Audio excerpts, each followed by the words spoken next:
faith of the Persian Empire, well, for a while at least.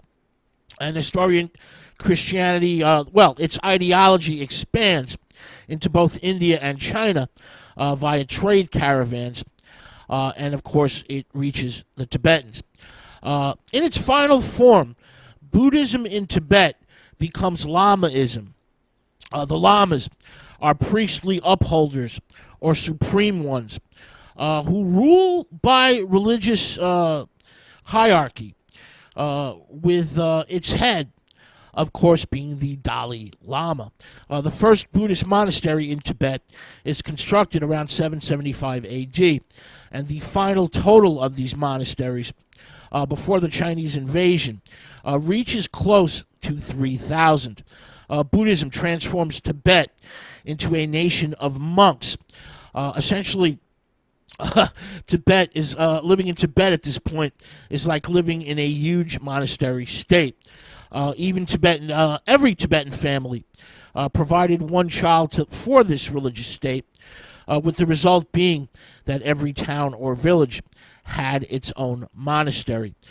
These monasteries were usually perched strategically on a hilltop or mountainside. This was in order to keep disciplinary eyes on the local populace. The first Dalai Lama dates back to the 15th century, the leader of a sect called the Yellow Hats. The Yellow Hats had the support of the powerful Mongols, and they gradually take power over their rivals, the Red Hat sect, becoming the dominant rulers in Tibet. Kings continued to rule during this period, but gradually secular and religious power consolidates and passes to the Dalai Lamas. By the mid-17th century, this transfer of power is complete when the formidable fifth Dalai Lama from Patala firmly takes control.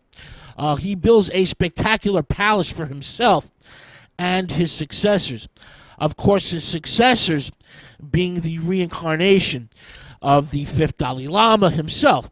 The fifth Dalai Lama creates the office of the Panchen or Tashi Lama, which becomes an institution. This was a gesture of veneration bestowed upon the fifth Dalai Lama's revered teacher, the abbot of Tashi Hampo Monastery in Shagaste, Tibet's second largest city. Both the Dalai and Pashi Lamas are believed to be the reincarnation of different aspects of the Buddha himself. The Panchen Lama is concerned exclusively with spiritual matters, while the Dalai Lama is, entrusted with the nation's sovereignty. He is the political Lama. When a Dalai Lama dies, the search begins for his reincarnation. Remember, they're all reincarnations of the fifth Dalai Lama.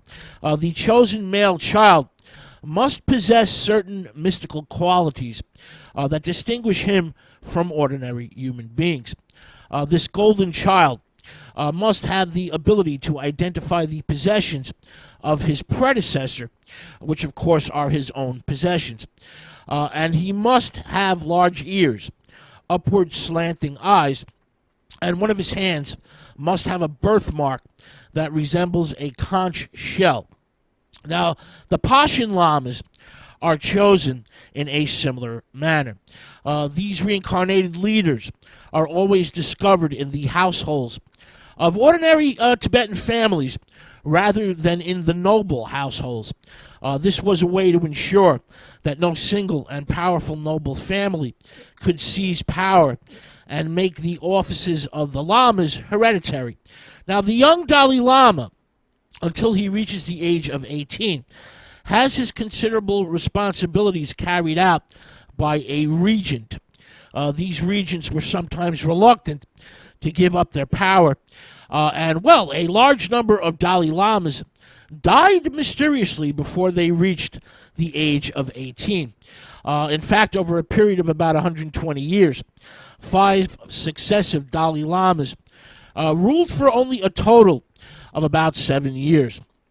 Not all the Dalai Lamas were examples of spirituality and saintliness.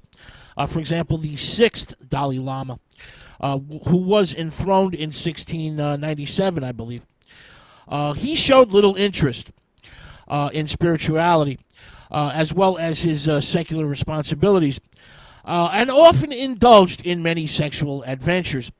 He binged on food and drink, and even composed lots of erotic poetry. Nevertheless, he was popular with his people, the Tibetan people, resisted an attempt to have this sixth Dalai Lama playboy deposed.